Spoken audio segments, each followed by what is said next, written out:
আশা করি পরম পিতার দয়ায় সবাই ভালো আছেন। তার অশেষ দয়ায় আজকে সিলেট মন্দিরে এসে শ্রী ঠাকুর প্রণাম করতে পেরেছি।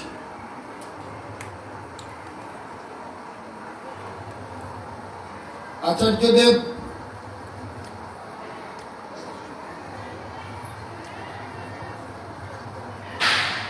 এখান থেকে যখন পবিত্রতাকে জানানো হয় তখন পবিত্রদা নাকি বলছিলেন স্বরূপদাকে যে ওর তো অনেক জায়গায় ঘোরাঘুরি করতে হয়, যদি সম্ভব হয় নিশ্চয় চলে যাবে। তো তারপর আমাকে পবিত্রতা জানান যে এরকম বাংলাদেশ থেকে ফোন এসেছিল সিলেট থেকে, তো ওইখানে কয়েকদিন দাদারা সৎসঙ্গ দিচ্ছেন, আপনি নাকি গেলে আমার খুব খুশি হবে। যদি আপনি সময় করতে পারেন চলে যাবেন। তো তারপর আমি যখন দেওঘর গেলাম তখন আচার্যদেবের কিছু নির্দেশিত মানে কাজ সেরে যখন তার কাছে পৌঁছালাম, তার বাসার দিন বললেন যে ওই 20 ব্রাদার্স সৎসঙ্গ দিচ্ছে, আপনি গেলে ওরা তার একটু গর্বিত বোধ করবে, চলে যাবে।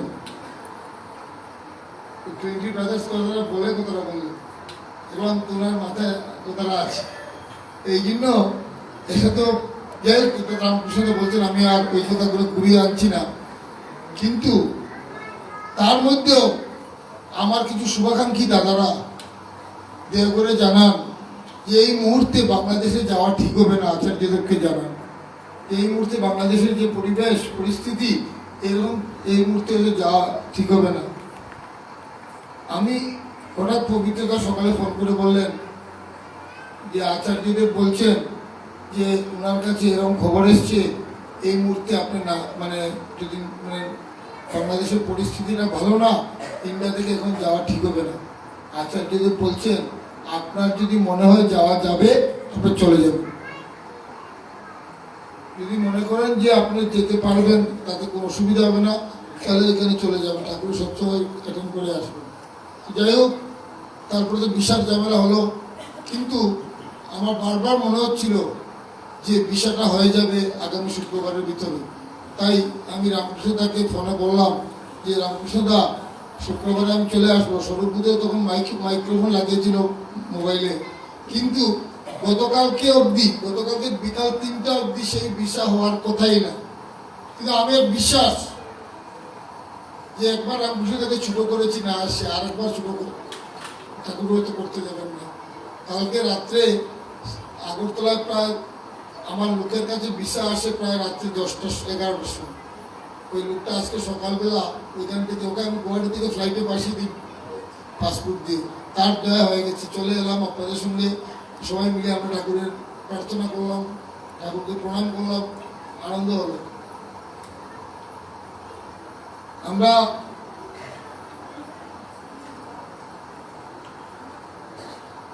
ঠাকুরের একটা বাণী সবাই জানি যে দীক্ষা নিয়ে শিক্ষা ধরিস, আচার্যকে করে সার, আচরণী বুধচয়নে জ্ঞানের সাগর হোসনা পার। দীক্ষা নিয়ে আমরা শিক্ষা ধরেছি, তার ঠাকুরের শিক্ষা ধরেছি, কিন্তু তিনি বলছেন দীক্ষা নিয়ে শিক্ষা ধরলেই হবে না, সার করতে হবে আচার্যকে। আচার্যকে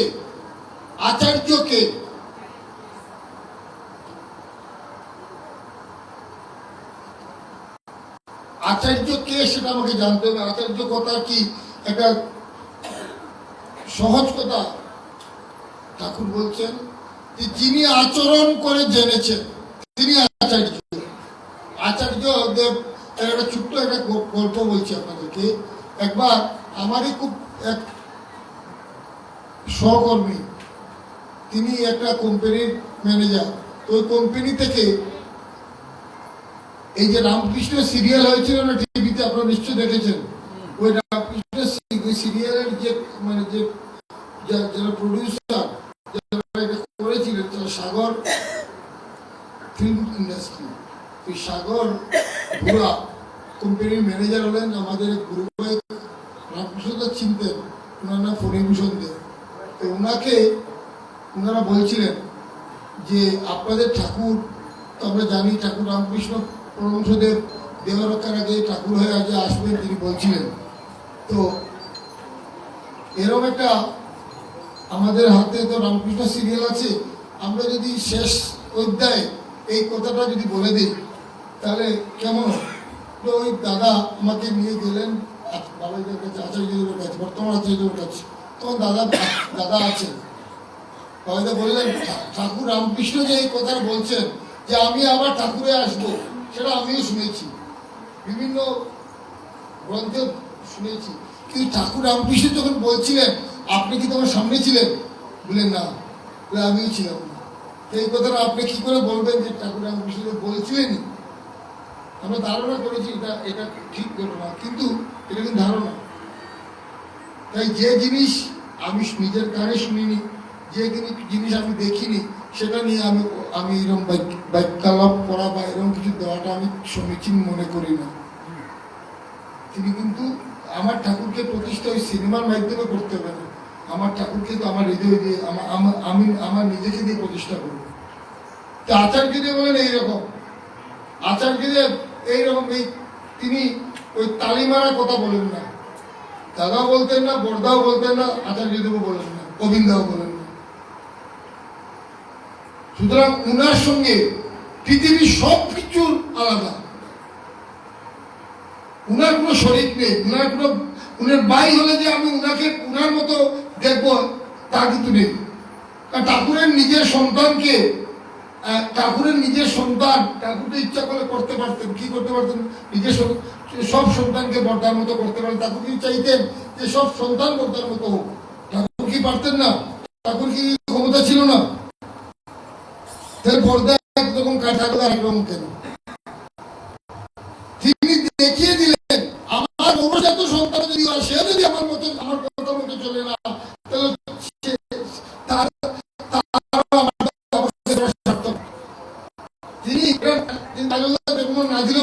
তিনি করলেন এই কারণে যে দেখো আমার নবজাত সন্তান তুমি আমার রক্তের সন্তান যদি আমার কথা না চলে, আমি যেভাবে বলছি না চলে, সেটাও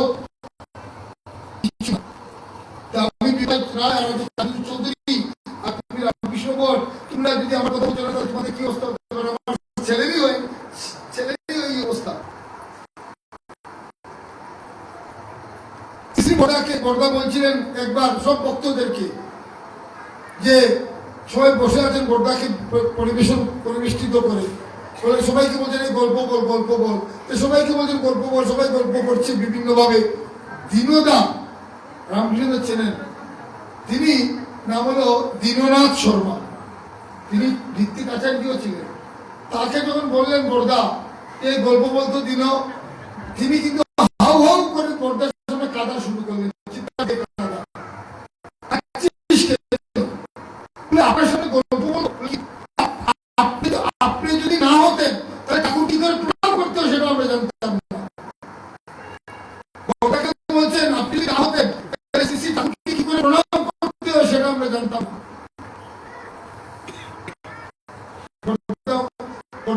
একদম নীরব হয়ে চুপচাপ। আর এটা বাস্তব কথা, ঠাকুরকে প্রণাম করে শিখিয়েছেন বর্দা আমাদের। আমরা যে প্রণাম করি যে পায়ে পড়ে যাই, বর্দাই বললেন এই দুটা হাত হলো কি কর্মের প্রতীক, এই দুটা পা হলো আমাদের চলার প্রতীক, এই মাথা হলো জ্ঞান বুদ্ধি বৈরাগ্যের প্রতীক। আমার জ্ঞান বুদ্ধি বৈরাগ্য চলা আমার কর্ম সব তোমার চরণে দিলাম, দিয়ে তোমাকে মাথায় বসালাম, তারপরে হৃদয় সিংহাসনে স্থাপন করলাম। আমরা যে পা ছুঁয়ে প্রণাম করি, ঠাকুর কি বলছেন? শ্রেষ্ঠ জনে করলে প্রণাম, নিয়ত মাথা ঠেকিয়ে পায়, নিজের ভালো হলেও কিন্তু তারাই ঠিক হয়ে যায়। আমি রামকৃষ্ণকে প্রণাম করছি, প্রণাম করে পা ছুঁয়ে মাথা পায়ের মধ্যে মাথা লাগিয়ে প্রণাম করলাম, আমি ভাবলাম আমার খুব মঙ্গল হলো, কিন্তু রামকৃষ্ণদাস পরদিন মারা গেলেন, যে আমি যাকে আমার আমার শ্রদ্ধাটা আসবে কোথা থেকে? ভালোবাসা থেকে আসবে শ্রদ্ধা। আমি যদি ওনাকে ভালোই না পারি প্রণাম করে কি করবো? আমি ভালোবাসলাম না, যেটা প্রমাণ হলো তার পা ছুঁয়ে প্রণাম করলাম, তাকে আমি তার ক্ষতি টেনে আনলাম। ঠাকুর বলছেন তুই যতটুকু লম্বা ততটুকু বই বাদ দিয়ে করলে প্রণাম পাবে প্রাণে আনন্দ প্রসাদ। বর্দা এটাকে একদম বাস্তবভাবে বলে দিলেন কি করে প্রণাম করতে হবে। যে দুইটা হাত কর্মের প্রতীক, মনে থাকবে তো, দুইটা হাত কর্মের প্রতীক, দুইটা পাও আমার চলার প্রতীক, এই মাথাটা আমার জ্ঞান বুদ্ধি বিবেকের প্রতীক।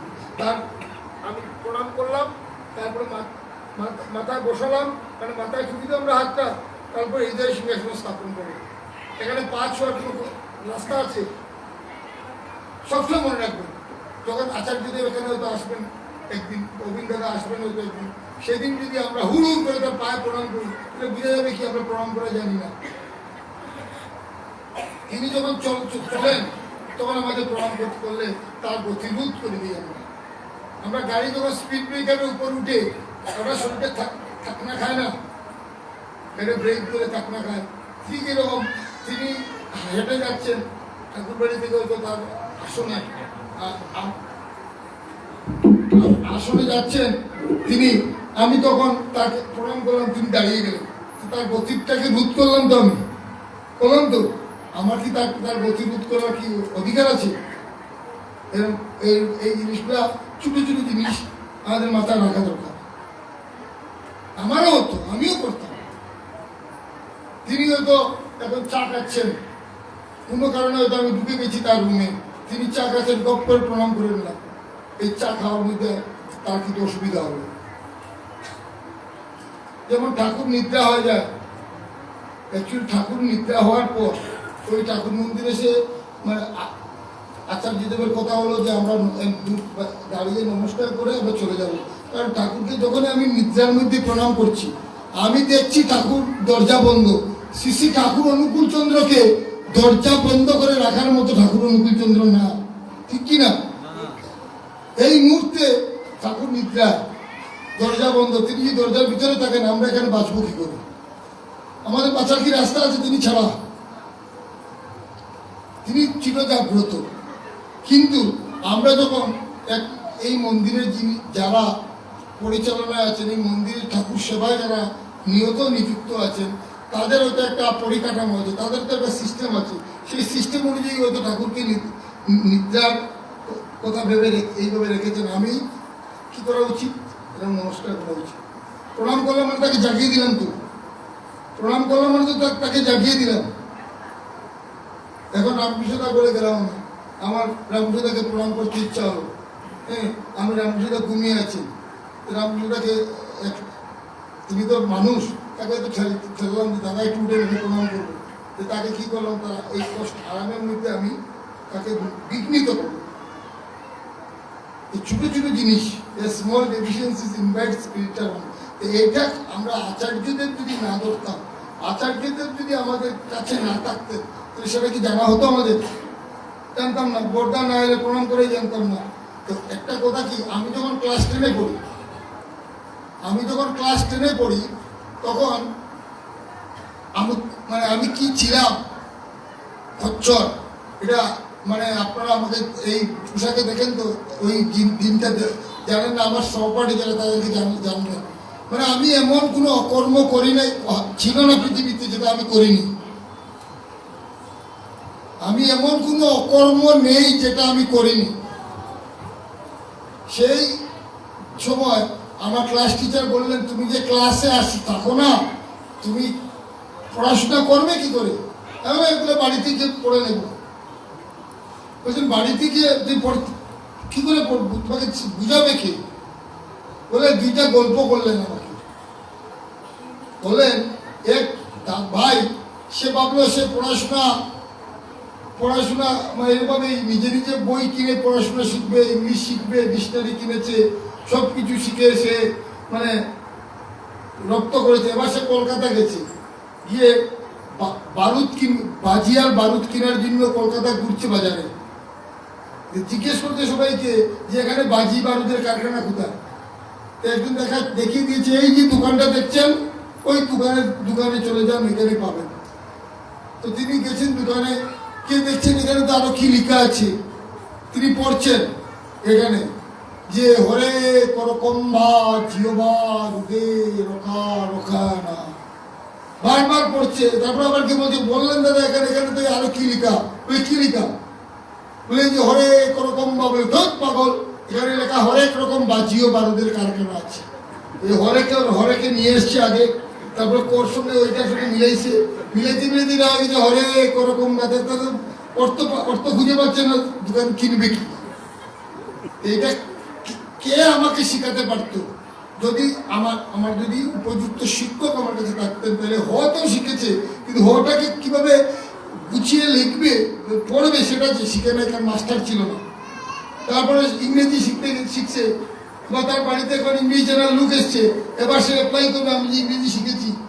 সে এসছে বলছে গার্লিক স্যার আই 70-80, সে ভদ্রলোক তো দাঁড়িয়ে আছে। তারপর ফিরে এসে বলছে কই আপনি তো বসলেন না, বলে আপনি তো আমাকে বসতে বললেন না। কোথায় বসতে বললাম? এই যে বললাম গার্লিক স্যার, গার্লিক অর্থ কি? সে বলছে গার্লিক অর্থ বসুন, আর তিনি বলছেন গার্লিক অর্থ রসুন।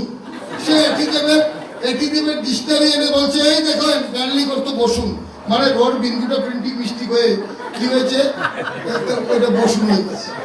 তো এবার বাবু মাস্টার না থাকলে কি হবে?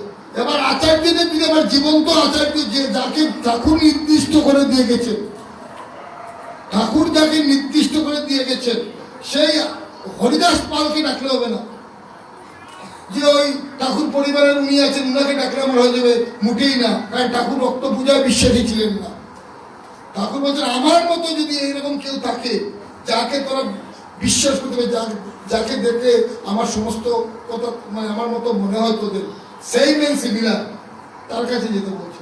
তিনি যদি আমার কাছে না থাকেন, এখন আমি ভাবলাম এখানে কেউ ফটোতে পূজা করছে না। আমরা আগে গ্রামে কীর্তন করতাম, সপ্তাহে কীর্তন, ওই হরিনাম সংকীর্তন করতাম। দেখা গেল 2-3টে গান হওয়ার পরে আমরা হেরানো যেতাম, হওয়ার পরে একটু জলটা দেওয়া তাতে একটু লাল চা দিলেও গো কীর্তন আসল কিন্তু চলে।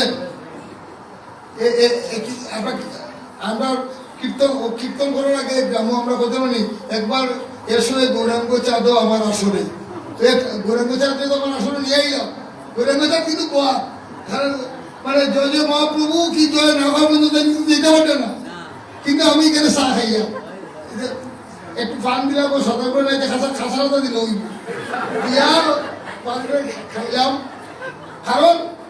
কারণ কি দাম মহাপ্রভু তো বউটাকে কত হয়ে গেছিল, হিন্দি কিন্তু তাই বাড়িতে কোথায় গেছেন নেন তাই, কিন্তু বাড়িতে তোর ফটো একটা রাখছি, কিন্তু বাড়িবার লাইন নেই, সে খাও না। এরপরে ও সাইডে দিয়ে ভিডিও না করবো, আমি করছি আমার বাবা এই দেশ থেকে গিয়া ওইখানে বাজারঘাট করে গ্রাম আছে, ওই গ্রামে আমার বাড়ি আসছিল। আমি নিত্য যেতাম, যে দেখতাম। হ্যাঁ, তো এই জন্য এই যে সময় এই বিপাক পথে হাত ধরে আমাকে চলার কায়দা কে শিখাবেন? ঠাকুর বলছেন বিপাক পথে হাত ধরে যে চলার কায়দা জানিয়ে দে, তাকেই জানিস গুরু বলে, অভয় শিক্ষা সেই তো দে। বিপাক পথে এই মুহূর্তে আমার হাত ধরে কে শিখাবেন? আচার্য দেব, যিনি আচরণ করে জেনেছেন। আমাদের আচার্যতা গ্রন্থে পরিষ্কার লেখা আছে, যিনি তোমার পরম আচার্য তিনি তোমার পরম গুরু। মনে মনে গুরু বানাইলে হইতো না, কিন্তু আমার মনে মনে কলা গাছ গুরু, কলা ছড়িয়ে একটা দিবে, বেশি কিছু তেলে দিব না। কলা গাছে আমার গুরু বানাইলে আমি কলা গাছে মানে আমি আশীর্বাদ কলা গাছের ভাই। এই যে ঠাকুরে বলছিলাম যে তুমি যদি আমেরিকার কোন প্রেসিডেন্টের নাম করে বলছিল, একজনে বলছিল আমি যদি তাহলে যদি গুরু বানাই, হ্যাঁ, তো তোমরা তুমি যদি তাহলে গুরু বানাও তো তুমি তার মতো হইতে পারবে, কিন্তু তুমি জেসাস হইতে পারবে। আমি যদি এখানে বিশ্বজিৎ চন্দ্রবাবু আসুন, তাই একজন ইন্ডাস্ট্রিয়ালিস্ট, আমি তাহলে যদি আমার গুরু বানাই তাই ম্যাক্সিমাম কিনে দিবা, তাই অবদান আমি বিশ্বজিৎ চন্দ্র যত প্রপার্টির মালিক, এর বেশি তো মালিক হইতে পারতাম না, পারবো নি। আর যদি ঠাকুর আমার গুরু হই, ঠাকুরই যদি আমার সব হই, তাহলে আমি ঠাকুর হইতে পারবো। কারণ আমরা ঠাকুর দর্শি কিতা লাগে, শিষ্য হওয়ার লাগে না। কিন্তু ঠাকুর কইছেন যে অর্থমান যশ ইত্যাদি পাওয়ার আসে আমাকে ঠাকুর সাজিয়ে ভক্ত হয় না, সাবধান হোক, ঠকবে। তোমার ঠাকুরত্ব না দেখলে কেউ তোমার কেন্দ্র নয়, ঠাকুর নয়, ফাঁকি দিলেই পেতে পেতা। আমার ঠাকুরত্ব জাগানোর জন্য আমি ঠাকুর ধরছি। এটা সত্যানুসরণ লেখা আছে না, প্রথম বাণীটা। আমি মিশা কথা হইয়া প্রথম কথাটাই আছে যে তোমার ঠাকুরত্ব না জাগলে কেউ তোমার কেন্দ্র নয়, ঠাকুর নয়, ফাঁকি দিলে। আমার ঠাকুরত্ব জাগানোর জন্য আমি ঠাকুর ধরছি। আমি শিষ্য হওয়ার জন্য ধরছি না, অট্টালিকা মানানোর জন্য ঠাকুর ধরছি না। আমি ঠাকুর ধরছি আমি ঠাকুর হওয়ার জন্য। আমি ছোটবেলা যখন আমার গুসাই বাড়ি একটা আছে, বাড়ির কাছে প্রায় যেতাম। এখানে গুসাই বাড়িতে কীর্তন হইতো, আনন্দ ফুর্তি করতাম, সব আনন্দ পাইতাম। কিন্তু আমার একটা প্রশ্ন থাকতো সবসময়, সবাই খালি এখন গুসাই বাড়ি কীর্তনও শুনি যে স্রষ্টার সর্বশ্রেষ্ঠ জীব মানুষ। বহুত কোটি মানে 84 লক্ষ জুনি ভ্রমণ করে আমরা মানুষ হয়েছি তো 84 লক্ষ জুনি ভ্রমণ করিয়া স্রষ্টার সর্বশ্রেষ্ঠ জীব তো মানুষ আমরা। হ্যাঁ, তাইলে আমি দেখতাম, আমরা বাড়িতে গরু গরু আছি, হ্যাঁ, আমি দেখতাম আমি কিতা করিয়া, আমি ছোটখাটো চাকরি করিয়া বেতন পাইয়া বউরা তো আনি দিয়া, বউ বাজার করে আমার খানি দিয়ে, হ্যাঁ, হয়তো মানে বিয়ার পরে ঠাকুরের যে 2-3টা সন্তান হয়েছে। আমার গরু গরু যে গোমাতা রাখা আছে, তাইও দেখে তাইও দুধ দিতরা, তাইও গাছ দিয়া কুড়া দিয়া তাই খাইতরা, খাইয়া আবার পরবর্তীতে আমার এত বছরে একটা বাচ্চাও দিতরা। তাহলে আমার লোকে আমার গোমাতার কোনো পার্থক্য দেখি খুঁজে পাই না, আমি তো পাই না খুঁজেইয়া। তাহলে শ্রেষ্ঠ যদি গোমাতা থেকে আমি শ্রেষ্ঠ হয়ে থাকি, আমার তো মানে বরঞ্চ গোমাতার একটা সিং 2টা আছে, আমার তো তাও না। আমার সঙ্গে পার্থক্যটা কোন জায়গায়? অনেক খোঁজাখুঁজির পর ঠাকুরের দীক্ষা নিয়ে যখন শুরু করলাম একটু ঠাকুরের সত্যানুসরণ করা, এই মাথার মধ্যে যে এই মানে কিরা বলতাম, এই যে আমার একটা টেনশন যে আমরা মানুষ যে শ্রেষ্ঠ জীব পাওয়া হয়, কিন্তু মানুষের লোকে তো আহার নিদ্রা মৈথুন মানুষেরও আছে, গরু ছাগলেরও আছে। পার্থক্য তো খুঁজে পেলাম, পার্থক্য পেলাম ঠাকুরের দীক্ষা নেওয়ার পর একটা সত্যানুসরণ করিয়া, যে মানুষ আমাদের জীবনের উদ্দেশ্য হচ্ছে কি ঈশ্বর প্রাপ্তি। আমাদের মানুষের জীবনের উদ্দেশ্য হলো ঈশ্বর প্রাপ্তি। ঈশ্বর প্রাপ্তি মানে আপ্তি মানে তার মনজ্ঞ হয়ে ওঠা। তার মনজ্ঞ হয়ে ওঠা যদি আমার জীবনের উদ্দেশ্যই থাকে, তার মানে দেখা গেল মানুষের লোকে পার্থক্য থাকে, গরুর উদ্দেশ্য নাই কিন্তু ভগবানের মনজ্ঞ হয়ে ওঠা, ছাগলেরও নাই, কারণে এতো তার খাইতো দায়িত্ব এরকম মরে যেত। আমরা দেখা গেলে আমরা খালি খাওয়া দাওয়া শেষ নাই, আমরা একটা দান্দা আছে যে আমি তার মনের মতো হয়ে উঠতে, ওই গিয়ে দেখা গেল তার মনের মতো হয়ে উঠতে গেলে চিন্তা করতে লাগবো।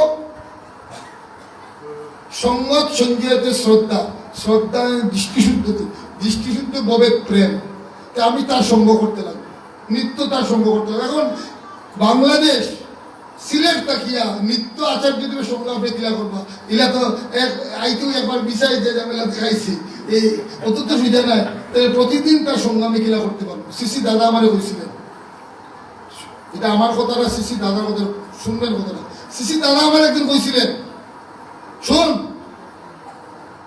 আমরা যে কারণে দীক্ষা নিছি এটা বাদ দিয়ে বাকি সপ্তাহ করি।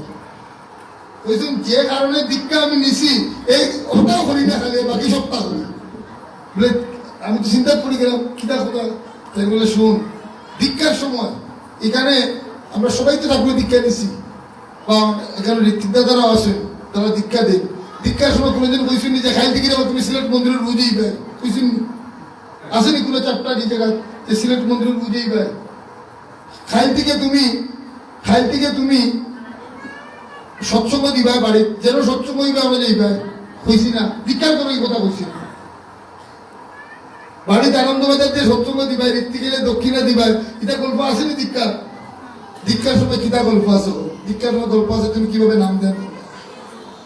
তুমি কিভাবে নাম দেন করবা, কিভাবে মন প্রাণ দিয়ে ইষ্টভূতি করে ঠাকুরের চরণে ইষ্টভূতিরা নিবেদন করবা, এই দুইটা কথা ছাড়া বাস্তবভাবে আর বড় করে স্ট্রংলি কোনো কথাও কোয়া হয়েছে না। ওটাও তো কোয়া হয়েছে নাকি দাঁড়িয়ে তিনটা আপনারা কই না ভুল কইয়া, ওটাও তো কই না আমরা দীক্ষা দিয়া।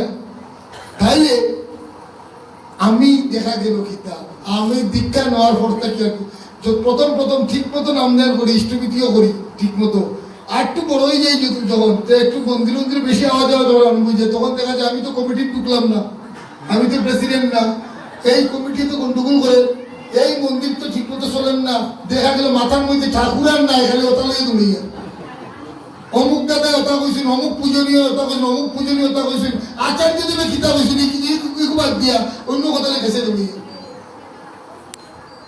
তাইলে আমার ঠাকুর দর্শি যে ঠাকুর ধরে কিতাব যত পুরানা হইয়া অত ঠাকুর থেকে দূরে যাইয়া,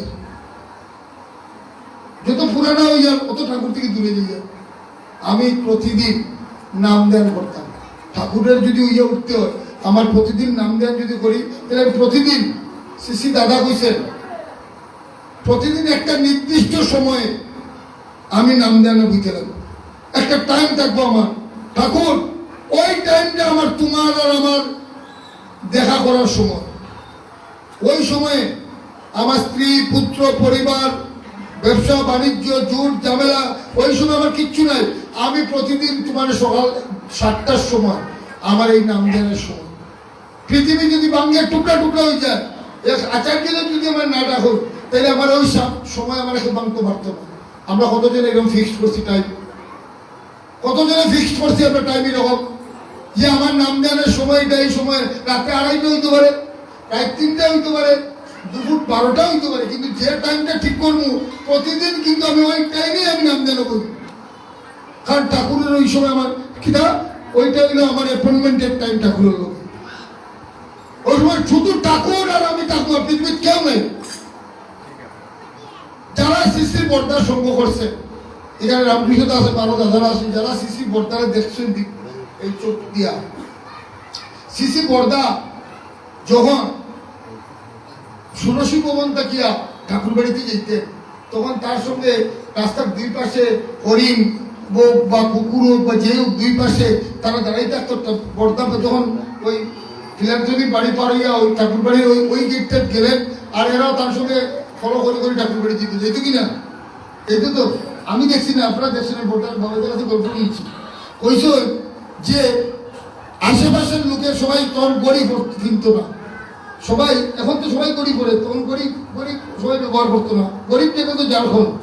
কিন্তু বর্দার বাইরে দেখিয়া সবাই টাইম মিলিয়ে নিত যে এখন 9:45 হইব, আর বর্দা বাড়ে গেছে। গরিব গন্ডগোল হইতে পারে, কিন্তু বর্দার টাইমের গন্ডগোল হইতে পারে। এই জন্য কইসন আমরা যারাই মন্দিরে আই, ঠাকুরের কাছে আই, এটার একটা টাইম, নিজের টাইম এটা নিজে ঠিক করতে লাগে যে আমি প্রতিদিন সকাল 9টার সময় ঠাকুর প্রণাম করে দিব, বা ঠাকুরে অপেক্ষা করতাম। কারণ ঠাকুর কিন্তু ঠাকুরের কাছে কিন্তু কেউ আলাদা কিছু নাই, কিন্তু ঠাকুরের কাছে সব সমান। কিন্তু ওই কোনায় যে পথ এ যেটা লোকে তার ঠাকুরের যে সম্পর্ক, রামকৃষ্ণ যার সঙ্গে একই সম্পর্ক, আমার সঙ্গে কিন্তু একই সম্পর্ক, আলাদা কিচ্ছু নেই কিন্তু ঠাকুরের সঙ্গে কারো সম্পর্ক। আর তিনি সর্বপ্রতি আত্মবোধ করুন। ওই ঠাকুর কিন্তু যাতে আমি যদি 9টার সময় প্রতিদিন আই, ঠাকুর কিন্তু বার্সায় ওই 9টার সময় আমার দীপক আইব, ওই সময় আমি দীপককে দেখতাম পারবো। 21টা ছেলেমেয়ের বাবাও তো তার 21টা ছেলেমেয়ের একদমই তো দেখে নেন, আলাদা দেখে। তাই প্রতিদিন আমার টাইমটা হইতে লাগবো এই নির্দিষ্ট টাইম। শ্রী বাবাইদা বলছেন যে ওই টাইমটা দেখলে একজন মানুষে দোকানদার একজনে আস্থা হইতে পারে। এই 10:30 এই দীপক মন্দিরে প্রণাম করতে তখন 10:30 হইতে প্রতিদিন 10:30 নিষ্ঠা, বুঝলেন, এইটাই নিষ্ঠা। এগুলো আমরা যখন ঠিক করে থাকবো তখন আমার লোকের কারোর সমস্যা হইত। তাই নাম দেন প্রত্যেক দিন আমার একই টাইমে নাম দেন যখন কইলে বিশ্ববিদ্যালয় বড় ব্যবসায়ী মানুষ, তাই নাম দেন বইবা যখন আস্থা মাথা হইস তার মতো পার্টনার কানাডা গেল দিয়া, তখন আমি তো 1 লাখ কিতাব বিপদ ঠাকুর কিতাব এই মাথা দিতে ঠাকুর ঠাকুর তোমার, আমি তোমার কোনো বুঝতাম চাই, তুমি আমার সব এখানে আমার আগে কিন্তু কারেন্টার বন্ধু পর্দারাই তুমি চোখের সামনে। আমি তার কথা বলি না, বিক্রেন না, আমার ক্ষেত্র সেম, সদুপর ক্ষেত্র সেম। তাই তার মনে হয় দিব তার প্রিন্সিপালে মানে আর বেশি বইলে হইতো না, প্রিন্সিপালের ফোনেই দিব আমার বিপ্লবটা। এটাই তো আমরা মেটেরিয়াল জগৎ নিয়ে আসি, আমরা আমারটা অস্বাভাবিক কিচ্ছু না, কিন্তু ওই সময় এগুলো নাই যে ঠাকুরাই তাই মাথার মধ্যে এই নামটা ডমিনেট করতো, তর্কিতা করতে লাগবো। এখন কিন্তু এই যে ব্যাটারি অটো আছে না, ব্যাটারি অটো আছে না, আস্তে চলে, এটা যদি যায় ওদিকে, আর যদি সাড়ে যদি ওদিক থেকে বার হয়, ওই অটুটা তারা ফাড়াতে বলে তুই সাড়ে যদি ওলা করে যদি বাড়ায় মনে হয় বাড়ি যদি ব্যাটারি অটো করে সামনে যদি সামনে আমি টক্কর সাড়েও কিছুই ব্যাটারি অটো উল্টে ব্যাটারি অটোটা উল্টে পড়ে দিব। কিন্তু কোনো যদি ইন্ডিয়ার যে রাজধানী এক্সপ্রেস চলে লাইনেতে যদি একটা আটিয়া যায়, হ্যাঁ, তো রাজধানী এক্সপ্রেসে কিছুই মনি হাতি মরি। আমার নামের স্পিডটা যদি ওইভাবে হয়, ব্যাটারি টোটো গাড়ি লাগান না, রাজধানীর মতো যদি আমার নামের স্পিড হয়, আমি যখন নাম করবো তখন আমার মাথার মধ্যে কিন্তু ব্যবসা বাণিজ্য, বন্ধু বান্ধবী, বউ বাচ্চা কিছু এদের আল ঠাকুরেই। ঠাকুর আমি শুধু তোমাকে চাই, আমি শুধু তোমাকে চাই, আমি শুধু তোমাকে ভালোবাসি। ঠাকুর আমার তোমাকে লাগে ঠাকুর, আর কিচ্ছু লাগে না ঠাকুর, আমি শুধু তোমার লাগে। বাবাইটা কিনা বুঝছেন যে 24-48 ঘন্টা যদি কেউ কন্টিনিউ নাম করে আর মাঝে মাঝে উৎকার দে ঠাকুর আমি তোমাকে ভালোবাসি, ঠাকুর আমি তোমাকে ভালোবাসি, যদি উৎকার দে 48 ঘন্টার পরে যে কোনো নাস্তিক লোক কইতে পারবো শ্রী ঠাকুর অনুকূল রাখে। শুনছি না আপনার কথা আচার্য দেবেন কতজনে অ্যাপ্লাই করছি, ইটা না করিয়া অফিসে আরো ভিতরে 2-3 পুষা উঠে গেছে উপরে দিয়া, অমুকের মেয়ে তো অমুকের না হয়ে বাকি গেছি ও ইটা গল্প বানাইব কিতা। আমার গল্প হইতে লাগো ঠাকুর আমি তোমার, তুমি কিতা দেখো, তুমি দেখতে কেমন। আচার্যদেব পিতা কইছেন, আচার্যদেব কি কইছেন যে আমি ইটা আর কারোর মুক্তি শুনতে না, আচার্যদেব আর অবিন্দা ছাড়া বুঝছেন তো, কইছেন আমি একজন আমাকে জিজ্ঞেস করলো এ ভাই তোমার ঠাকুর কেমন দেখতে, আমি গিয়া কিনা করতাম ফটো আমি দেখাইতাম ঠাকুর, আমার ঠাকুর কেমন দেখতে, আমার নিমা পাঞ্জাবি দিয়ে প্রমাণ করি আমি ঠাকুর কেমন। কইছেন আমাকে দেখে বুঝো ভাই আমার ঠাকুর কেমন, আমাকে দেখে বুঝো আমার ঠাকুর কেমন। আমারে দেখে যদি বুঝতে হয় আমার ঠাকুর কেমন, তাহলে আমাকে নিজেকে কিভাবে সাজাইতে হইব, আমার কিভাবে সাজাইতে লাগবো। বাবাইদা গেছিলা, আপনারা খুব এটা আবার এক কথা, বাবাইদা গেছিলা উত্তরাঞ্চল তার এক জন্মদিনের সময়,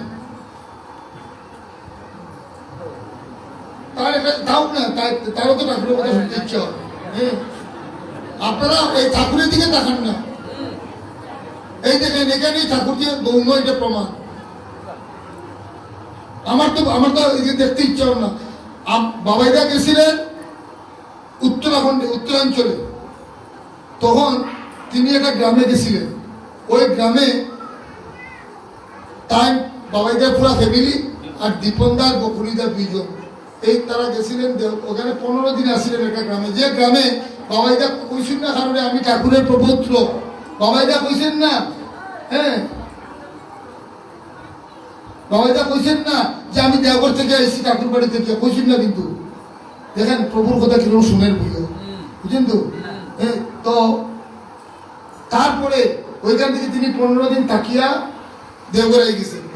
1 বছর পর উড়িষ্যার এক ঋত্বিক দাদা ট্রান্সফার হয়েছে ওই গ্রামে, তিনি কইতেছেন বাবাইদারা ইয়ে দাদা এমন একটা জায়গায় ট্রান্সফার হইলো এখানে তো কোনো গুরুবাই নাই এই পিনকোডে, আমি গিয়ে এটা সৎসঙ্গ করতে পারতাম না, 2টা ঠাকুরের কথা গল্প করতে পারতাম না। কোন জায়গা, যে এই জায়গা, তখন দীপনকে ডাকিয়ে গেলেন ওই ছেলেগুলোর এই যে কোনো একটা ফোন নাম্বার দিয়ে দেয়, আর গিয়ে যেন কয় এখান থেকে গেছে।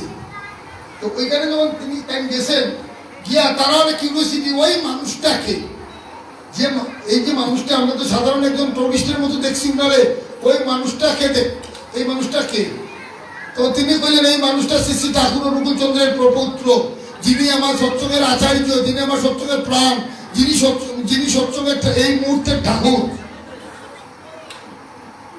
বলে কেন তুমি এই প্রশ্ন করলে, যে এই মানুষটা 15 দিন ছিলেন, মনে হয়েছে আমরা ভগবানের সান্নিধ্যে ছিলাম। তিনি কিন্তু কইছেন না বাবাইদা যে আমি অনুকূল ঠাকুরের সন্তান। তিনি বলছেন আমরা তারা হওয়ার ট্রাইবেলরা করে প্রত্যেক 15টা দিন আমরা প্রতিদিন অনুভব করতাম যে আমরা ভগবান শ্রীকৃষ্ণের সঙ্গ করছি প্রতিদিন। বলছেন যেমন কথা, যেমন বডি ল্যাঙ্গুয়েজ, যেমন আলাপ আলোচনা, যেমন মিষ্টি ব্যবহার, একটু খাবার হইলে সবাই নিয়ে খাই, এরকম করতে করতে মনে হয়েছে যে তিনি যখন গেছেন মনে হয়েছে আমরা এই গ্রামটা গিয়া মানে যে নন্দপুর চন্দ্রবিনা বৃন্দাবন অন্ধকার, মনে হয়েছে যে আমরা গ্রামটা অন্ধকার হয়ে গেছি। ওই বলে যে তাই তারপরে তো এইখান তাই ওইতেই তারা 259 জন না 39 জন, এটা ফেসবুকে বাড়িয়েছিল, তারা সব গেছে গিয়া ওইখানে বাবাইদের সঙ্গে গান বাজার তারা প্রায় 100 জনের উপরে দীক্ষা হয়েছে। কইছেন আমরা এইরকম হইতাম, আমি পরিচয় দিতাম না আমি কে।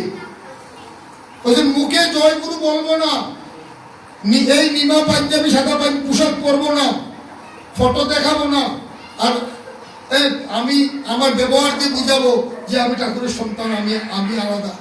বলছেন আমি অটো গাড়িতে যাচ্ছি, ওই যেদিন আমি ওই টুকটুকে যাব, ওই টুকটুক থেকে নামার পর ওই টুকটুক ড্রাইভারটা বউকে গিয়ে বলবে জানো বহুদিন পরে ওই একই দাদাটাকে পাইছি করে, ও গাড়িতে উঠলে বড় আনন্দ লাগে, টাকা পয়সার কথা ভুলে যাই। সবজি যে লোকটার কাছে সবজি কিনি, সেই সবজিওয়ালাটা আমাকে দেখলে মনে হয় যে তার আমার সঙ্গে কথাই বলতে ইচ্ছা হয়। তার বলছে কম্পিটিশন করবো, এইটার করবো। আমাকে দেখে মানুষের ঠাকুরের কথা মনে পড়ে যায়। আমি গলাবাজি দিয়ে ঠাকুরকে প্রতিষ্ঠা করবো না, আমার ব্যবহার দিয়ে, আমার ক্যারেক্টার দিয়ে,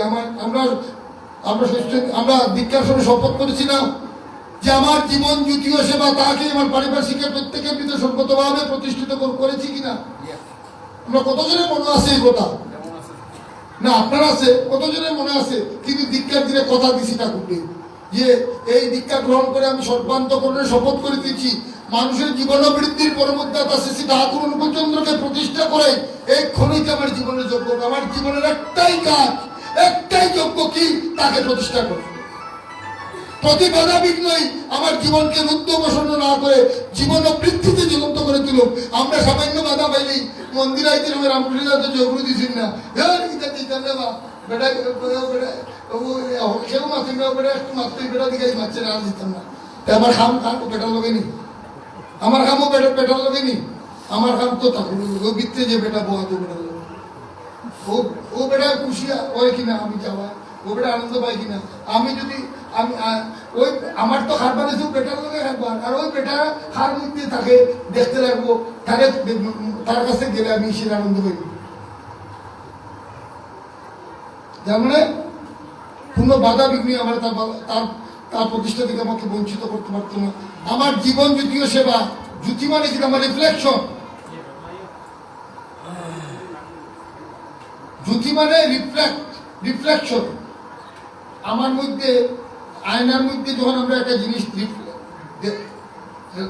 দেখাই, এটা রিফ্লেক্ট করে তো আমরা দেখি তো, তার মানে আমার মধ্যে ঠাকুর রিফ্লেক্ট করতাম। ওই যে বাবা যা বলছে আমার মধ্যে ঠাকুর রিফ্লেক্ট করতাম,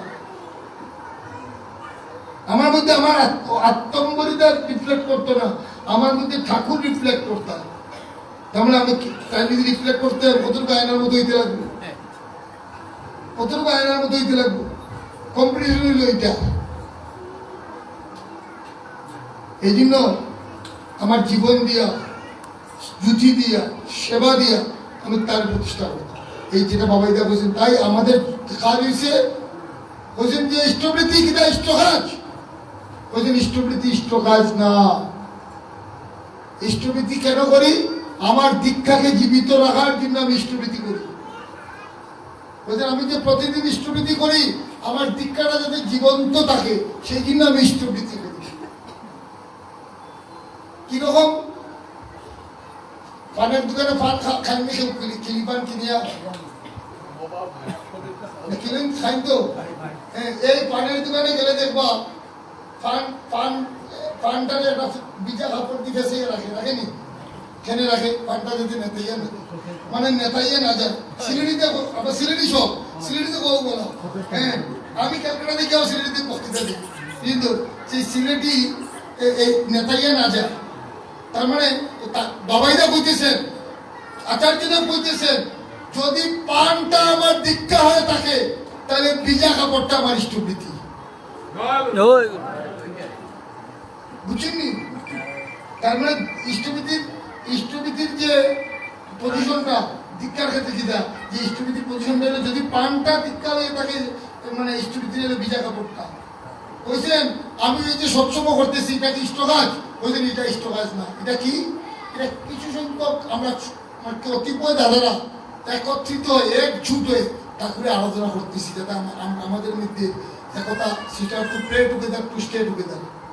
এই যে মন্দিরটা সবাই মিলিয়া সাধনা করার জন্য এটা করা যায়, আমার এটাও আমরা সাধনার জন্য, আমার সাধনার জন্য, ঠাকুরের জন্য না। মন্দিরটা ঠাকুরের জন্য না, কিন্তু মন্দিরটা আমাদের জন্য। এই যে সৎসঙ্গটাও আমার জন্য, ঠাকুরের জন্য না। এই যে ডিপি ওয়ার্স, সব থেকে পুণ্যের কাজ হয়েছে ডিপি ওয়ার্স। ডিপি ওয়ার্সের গল্প আচার্য বলছেন, অনেক করোনা বলছে এক মা আচার্যদেবের কাছে আইছে। ওই মার স্বামীও ঋত্বিক, ছেলেও ঋত্বিক, দুজনে ধরে ধরে নিয়ে আইসে। আইয়ে বাবাইদারা কইছে যে বাবা আমার আর রক্ষার 11টা ওষুধ খাই ডেইলি, হ্যাঁ আমারে বাঁচাও, তুমি যদি কিছু বাঁচাইতে পারো। তাই বলছেন তুমি একটা কাজ করো মা, তুমি 1 মাস পরে তোমার একটা ডাক্তারের নাম দিব গৌরবাই, ওই তুমি ডাক্তার কাছে এই 1টা মাস শুধু একটা কাজ করবে বলে দিদা, যে প্রতিদিন চান টান করিয়া খাওয়া দাওয়া করিয়া তুমি 2টা গুরুবাই বাড়ি দিবা। খেয়াল করবা কথা না, কিন্তু খুব কঠিন কথা। প্রত্যেক দিন চান খাওয়া করিয়া 2টা গুরুবাই বাড়িতে যাইবা, গিয়া কিতা করবাই যে দাদা জয় গুরু ভালো আছেন, ওই দিন বাড়িতে যাইবা, কিছু করবেন প্রত্যেক দিন। আমার কথা বুঝতে পারছেন আপনারা? কিতা বলছেন প্রত্যেক দিন 2টা গুরুবাই বাড়িতে গিয়া কইবা জয় গুরু দাদা কেমন আছে। বাবাইদা বলতেছেন ওই মাটারে, আমি সামনে, আর বাবাইদা ফ্লাইটের টাইম হয়ে যায়। আর 1 মাস পর তুমি তোমার কাছে গৌরবাইকে ফোন করবা, গৌরবাই ডাক্তারের নাম বই দিব। প্রতিদিন মাটা এই কাজটা করে। 1 মাস পরে দেখা যায় মা ফোন করছে না, গৌরদাকে দিয়ে বাবাইদা উল্টা ফোন করেছেন, জিজ্ঞেস করেছেন কি হয়েছে। কইছেন যে আগে 11টা ওষুধ খাইতাম, মনে একটা ওষুধ খাই, অনেক টাকা লেগে দাদা আপনারা কষ্ট দিছি না। যে এখন ভালো হইলে কিরকম মিরাকুল না, কিন্তু ভালো হইলে কিরকম। ওয়ার্ল্ড হেলথ অর্গানাইজেশন নাম জানি তো WHO, করোনার সময় আমরা ইমিউনিটি পাওয়ার বাড়াইতে লাগবো, শরীরের মধ্যে গল্প একটা আসিল না, সবাই ইমিউনিটি বাড়াইতে লাগবো। ইমিউনিটি বাড়াইতে গেলে ওয়ার্ল্ড হেলথ অর্গানাইজেশন কইছে যে আমরা 4টা জিনিসের খুব দরকার অ্যাক্টিভিটি। একটা হইলো কিটা, একটা হইলো মেন্টাল মানে অ্যাক্টিভিটি, একটা হইলো ফিজিক্যাল অ্যাক্টিভিটি, একটা স্পিরিচুয়াল অ্যাক্টিভিটি, আর একটা সোশিয়াল অ্যাক্টিভিটি। তো আমি যখন এই মাটা যখন প্রত্যেকদিন প্ল্যান করে নিয়েছি, আগে তো কোনো ঘুমাইতো, এখন বাবাইদা বলছেন ডেইলি বাড়াইতো। এই সকাল থেকে মাটা টাইম করছে 12টার সময় ডেইলি বাড়াইতো। সকাল থেকে চান করে চাও খাইয়া বাথরুম করিয়া আমার 12টা বাড়াই দিলাম। করতে করতে মেন্টালি একটা অ্যাক্টিভিটি বাড়লো, তো কেমন বাড়ি দিলাম। 2 নম্বরটা হয়েছে কিনা ফিজিক্যাল অ্যাক্টিভিটি। ফিজিক্যাল অ্যাক্টিভিটি যে আটিয়া গেল, এটা ফিজিক্যাল। হ্যাঁ, এই যে কয়েকজন মানুষের সব নিয়ে গেল, যে কিতা হলো সোশিয়াল অ্যাক্টিভিটি হলো। আর ওই যে বাড়িতে গিয়া করে জীবন বৃদ্ধির খবর নিল, হ্যাঁ দেখিলা যে দাদা কেমন আছে, ভালো আসেননি, স্পিরিচুয়াল অ্যাক্টিভিটি। এই 4টা অ্যাক্টিভিটি হয়। ভদ্রমিলা কি হয়েছে, ভদ্রমিলা ভুলে গেছে, তাই মানে কিছু ছিল। এটাও কিন্তু ঠাকুরের কাজ না, এটাও তো আমার লাগে সুস্থ, আমি সুস্থ থাকি, ঠাকুরকে সুস্থ করিয়া না, এটা আমি নিজে সুস্থ থাকি। তাইলে ঠাকুরের কাজ কিনা, ওই ঠাকুরের কাজ এটা কোনটা, মুখে জয়গুরু বলতাম না, মুখে জয়গুরু বলবো না। এই সাদা পোশাক না পরেও লোকে যখন আমাকে দেখে বুঝবে যে এই মানুষটা অন্য মানুষের মতো না, এটা আলাদা। যখন আমার চলায়, আমার কথা, আমার বাক্য ব্যবহার, আমার বডি ল্যাঙ্গুয়েজে লোকে ঠাকুরকে ফিল করতে পারবো, তখন বুঝে দেখবো যে এটাই আমার ইষ্ট কাজ। এটা করতে গেলে যেভাবে নিজেকে সুন্দর করতে লাগবো, ওই করাটাই ইষ্ট করবো। বুঝা গেল তো ইষ্ট করবো কিনা, এটা আমার কথা না, আচার্যদের কথা। আমি জাস্ট শুনিয়ে আপনার কথাটা বলতেছি। এখন থেকে আমরা একটাই কাজ। আরেকটা কথা, আমরা একটা বাণী ঠাকুরের জানি যে ইষ্টবিধি ইষ্টকেই দিস, করিস না তার বঞ্চনা, অন্যকে তার দিলেই জানিস আসবে বিপাক বঞ্চনা। ইষ্টভীতি ঈশ্বরের দাম। তো ইষ্টভীতি তো ঈশ্বরেই দিই, আর খালি দিই। আমার বুঝিনি মা বলছেন একদিন, তুই যে ইষ্টভীতি করো, তোর ইষ্টভীতি দেখছস ঠাকুর নেই কিনা কোনোদিন? এই গল্প কোনোদিন ভাবিনি কেউ যে আমার ইষ্টভীতি ঠাকুর নিলা কিনা কোনোদিন দেখছি না, খেয়াল করিয়া। আমার তো মাথায় বেড়ে উড়ি গেছে শুনিয়া। হ্যাঁ 10 টাকা রাখা তো কর ইষ্টভীতি, দেখ ঠাকুরকে দেখস নি, চোখ বন্ধ করতে ঠাকুরকে দেখস নি বলে না, বড় মা বলে না, পর্দা বলে না, দাদা দেখলেন বলে না, বাবাইকে দেখলেন বলে না, অবিন্দে বলে না। তো ইষ্টভীতি কারে দিচ্ছে? তুই যে ইষ্টভীতি করতে দিতে না কারে? ইষ্টভীতি ইষ্টকে দিচ্ছি না এটা করে, হ্যাঁ দিতে কারে? এবার তুই কর ভাব, তুই যে চোখ বন্ধ করে বাপ, যে ঠাকুর পরিবারে ঠাকুর বড়দা দাদা বা বাবাই বা অবিন কেউ দেখেনি চোখের মধ্যে, খুব কষ্ট করে চিন্তা হলো, দেখলাম অবিন্দা চোখের সামনে বাবাইদের দেখি আর বুকটা, কারণ তাহলে তো আমরা ঠাকুরকে তো ওই আমি 1 বছর বয়সে দেখছি, মনে তো নাই, কিন্তু অ্যাক্টিভলি দেখি তো তারা জীবন্ত যারা ঠাকুর তারা দেখি আর তখন যখন করছেন ইষ্টভীতি বললাম ইষ্টভীতি, কখন চিন্তা মনে হয় তখন দেখলেন না এগুলো, ও আজকে তোর ইষ্টভীতি হইল। আমরা কতজনে এই কথাটা ভাবি যে আমার ইষ্টভীতিটা ঠাকুর নিলে, প্রত্যেক দিন আমি ইষ্টভীতি করার সময় ঠাকুর আমার চোখের সামনে আইতেছেন কিনা, এটা আমার এটাই সংগ্রাম করতে লাগবো। আমার আসল সংগ্রাম নাম দেন করার সময় ঠিক মতো নাম দেন করে ঠাকুরের চরণ একবার দেখতেছি কিনা এটা, আর ইষ্টভীতি করার সময় একবার একটা এই 5 জনের মধ্যে একবার জন্য কি আমার চোখের সামনে আইতাম, ওইটা দেখা, ওই জিনিসটাই ওই ওই ওই যে মনের সঙ্গে যে ফাইটিংটা, ওটাই আমার জীবনের সফল। কারণ একটা জিনিস আপনারা সবাই শুনছেন, কোটি জন্ম করো যদি নাম সংকীর্তন তথাপি না পাইবে ব্রজেন্দ্র নন্দন, শুনছি না? ঠিক না বেটি? ঠিক তো? আবার বলতেছে কিনা, একবার হরিনাম নিলে যত পাপ করে, কত কি সাধ্য আছে তত পাপ করে, শুনছি না? বুঝছেন নি? তাইলে দুই কথা কি এই বেটা কর, কোটি জন্ম করিও কিছু দেবে, আরেকবার কর, একবার নিলে যেতে হইব, ওই যে বলতাম দুই কথা বলবেন। মহাপ্রভু দুই কথা বলতে পারেননি, তিনি তো ওনাদের আদি গোবিন্দ, তিনি কি করে দেবে দুই কথা? এই যে ইষ্টভীতি করতে কোনোদিন দেখছেন না ঠাকুর নিদ্রা কিনা, নাম দেওয়ার করতে একবার একদিনও কিছু অসুবিধা নেই, অসুবিধা লাগবে আমি বন্ধ করি তাহলে বই যাই ডিস্টার্ব দিবা না। কারণ আমি মুখস্থ কোনো কথা কইলেন না, চেষ্টা করে আচার্যদের যে কথাগুলো আমরা উদ্দেশ্য করি সেটা আপনাদের পরিবেশন করি।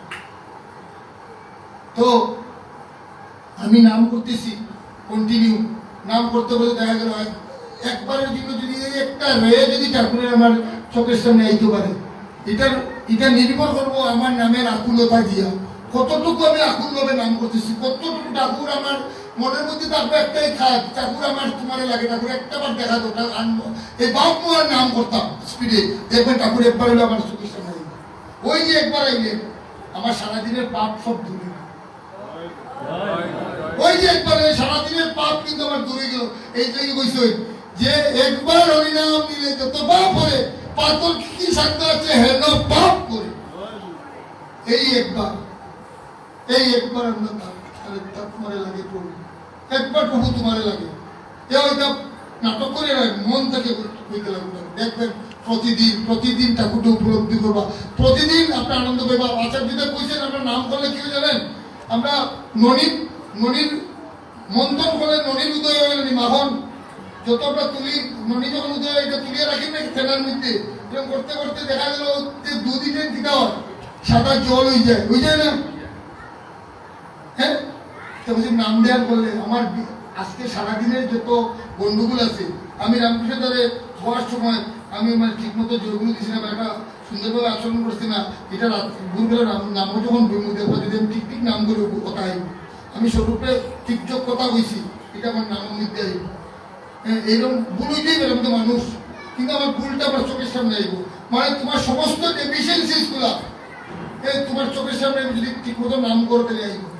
আর ওটারে যখন আমি সরাই দিতাম নিজে মনিরে যারা সরাই রাখি কাপড়, ওরা যদি এখান থেকে সরাই রাখা আরম্ভ করি, একটার পর একটা সরাই যাই, তখন দেখব আমার মন যত দেখব, তোমার মন যত নির্মল হবে, চক্ষু তত নির্মল হবে, জগৎটা তোমার কাছে নির্মল হবে বেশি।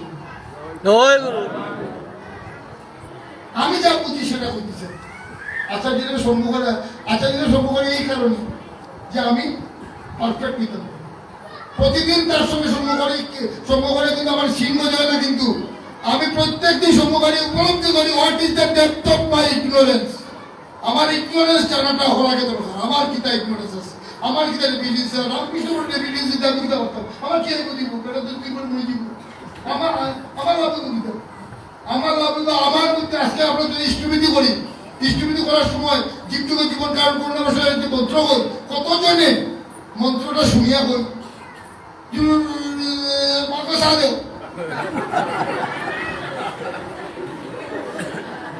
বাসের টাইম হচ্ছে আমার তুমি দেরি হয়েছে নামও বুঝে নাই কোনো বৃষ্টির আসলে বাস অ্যাক্সিডেন্ট নিতে পারে মা সাহেব বৃষ্টির করিয়া এই কথাটা শুনে যদি মনে হয় একটা বুর্বক লোক, সে যদি হৃদয় দিয়ে ঠাকুরকে চোখের সামনে আনিয়া আর সে যদি মন্ত্র না হইয়া হয়, আমি বিশ্বাস করি সে যদি মন্ত্র না হইয়াও যদি হয় ঠাকুর তুমি খাও, ঠাকুর তুমি খাও, ভক্তের অধীন ভগবানকে যাইতে পারি।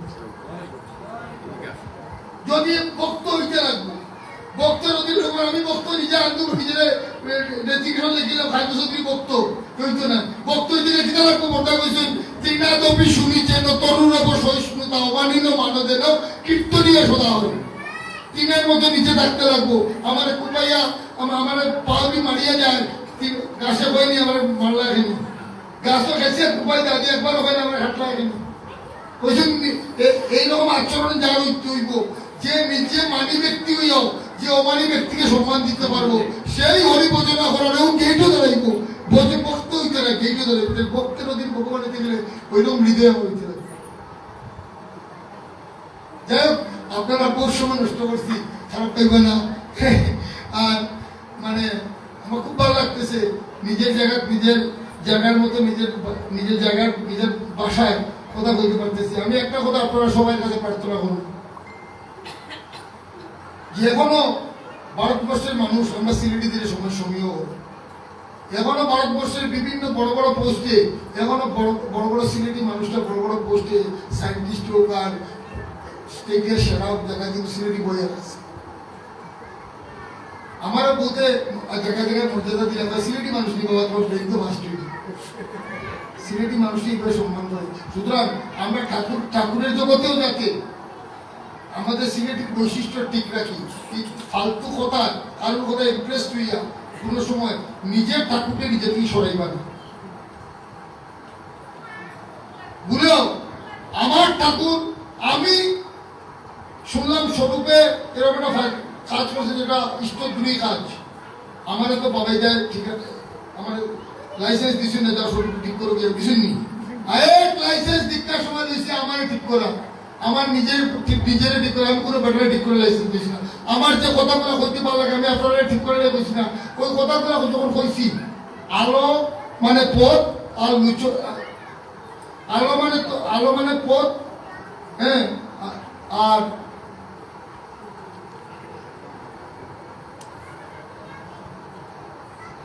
না আর লুচন মানে পথ, আলোচনা মানে চক্ষু, হ্যাঁ। তো এই যে আমার লুচন মানে চক্ষু, আলো মানে পথ, যে আমার চক্ষু পথ পায়, ঠিক আছে। আমি যে দুইটা কথা কইলাম না আপনারা লেগেছি, ওই কথাগুলোর মধ্যে প্রত্যেকটা কথা আমার যে বেশি ইচ্ছে আছে এটা করে আমার মুক্তি হয়েছে, এটা আমার লাগে বুঝছি, আমি আপনারা লাগে বুঝি না, কিন্তু মাইকেটা দিছি লেগে যে কথা মনে মনে ভাবতে হবে সেটা মাইকে বলেছি। আমি আপনার মধ্যে এটা কম আপনারা করেন না গেলে বাপ্পা না কিন্তু কেউ তাহলে আমার মা অপরাধী। আমার মনে হইতেছে এই জিনিসগুলো আমরা নিয়ে সবাই মিলে এটা নিয়ে চর্চা করা দরকার। আমার ব্যক্তিগত সাধনা নিয়ে চর্চা করা দরকার। কারণ আমি যদি ঠাকুরের সত্যিকারের মানুষ হয়ে থাকি, আমি পড়া দিয়ে হাঁটিয়ে গেলে না আমার হইতে লাগতো না, হাঁটিয়ে গেলেই আশপাশের দোকানদার আমরা বলবো এই মানুষটা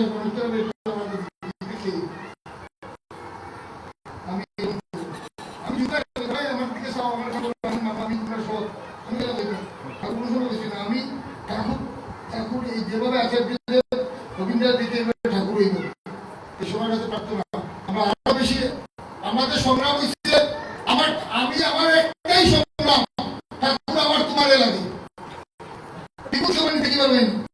আমি আমি যদি ঠাকুরের কথা মতো চলি আমার ঠাকুর আমার কাছে থাকবে, আমি যদি আচার্যের কথা মতো চলি ঠাকুর আমার কাছে থাকবে।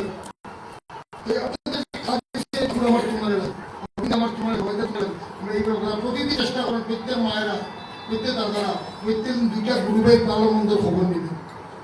এটাই ডিপিওয়ার্স। খালি ডিপিওয়ার মোবাইলে ডিপিওয়ার্সের প্রত্যেক দিন আমরা যেগুলো দুইটা গ্রুপের বাড়িতে গিয়া তার ভালো মন্দ খবর নিব প্রত্যেক দিন। এই কাজটা কিনা করা যায়নি, আপনারা কিনা বলবো মা তাই তো? আমরা প্রত্যেক দিন আজকে দেখিয়া বাধ্য পরিক্রমা, আজকে সংকল্পের দিন, আমরা আজকে সংকল্প নিয়ে আমরা প্রত্যেক দিন দুইটা গ্রুপের খবর নিব। খারাপ হোক ভালো হোক, আমার টার্গেটে দুইটা গ্রুপেই থাকতে আসতে পারবো তো?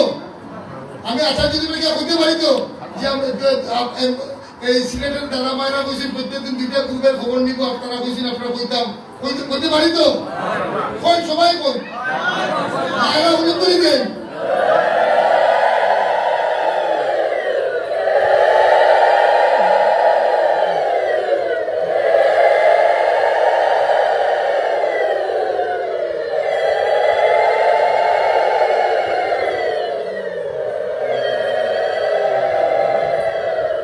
এটা হলো তার মানে এই যে আচার্যদের যে আপনার লোক আড্ডা মারলে আমার পাঠাইছিল, আমি থেকে একটা ভালো খবর তোমার মনে জানি।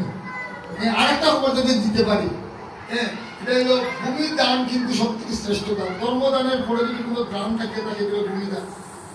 হ্যাঁ, এই ভূমিদান আমরা প্রত্যেকে যাতে মায়েরা, আমি বিশেষ করে বলতেছি, হ্যাঁ, যে আপনারা আপনাদের লক্ষ্মীর ভাণ্ডার এখন থেকে আর কিছু কিছু সংগ্রহ করবা। আর দাদারারে আজকে প্রত্যেক মায়ের বাবার বাড়িতে যদি ছোট বোনের বিয়া বা মানে বাইজির বিয়া লাগে, তে যদি আমার স্বামীরে কিনা আমরা উদ্বুদ্ধ করেন না রেখো একটা কিছু দিতে লাগবো সোনার জিনিস, কই কিনা করি কিনা, এটা আমার কথা বাবাইদা বলছে। তাইলে বাবাইদা একটা মাটি কিনবে এখানে আমার স্বামীরে উদ্বুদ্ধ করতে পারিনি। খিতা আছে আমরা এই মাসও মাছ আমরা খাইতাম না, ফার্স্ট তোটাই দিয়ে খালি ডাইলা লোজা খাইনি, কিন্তু এই মাসের এই যে এক্সট্রা টাকাটা ঠাকুরের লাগি রাখতাম যাতে জায়গাটা কিনা পারি কিনা। হ্যাঁ, আমি অন্তপক্ষে আচার্যদের এই কথা যাতে তার কাছে প্রার্থনা করতে পারি, আমিও একটা অর্ঘ পাঠাইব তার কাছে, বুঝছেন তো? আপনারাও যাতে এখন দেখিয়া নিজের ব্যক্তিগত যে খরচা সেগুলো একটু কমাইয়া পূজার সময় লাগে। এবার যদি কাপড় কিনেন না, এই 10 বছর পরে কিনা উপরে যখন যাইবা ঠাকুরের কাছে কিনা আপনার শাস্তি দিবানি যে এই পূজার থেকে কাপড় কিনে লাগে দিবানি শাস্তি হয়টা দিবানি। কিন্তু যদি পূজার কাপড় কিনেন না হয়, যদি পূজার এই কাপড়টা আমি কাপড়ের টাকাটা এবার মন্দিরে দেখা লাগে দিতাম, আমি যেটা দিতাম এটার প্লাস এটা দিতাম, তাইলে কিনা আমার অপমানই বলি ওভারও গেলে না সম্মান বাড়বো কোনটা? মরার পরে জিগাইতে না ও পূজার প্রতি কোন গেলা শাড়ি কিনছি একটাই কইবা, তুই কাপড় না কিনে আমায় দিস যখন তোর জায়গাটা বলা জায়গা দিই আমি বেশি মাতিয়েন না তোরা বলে দাও।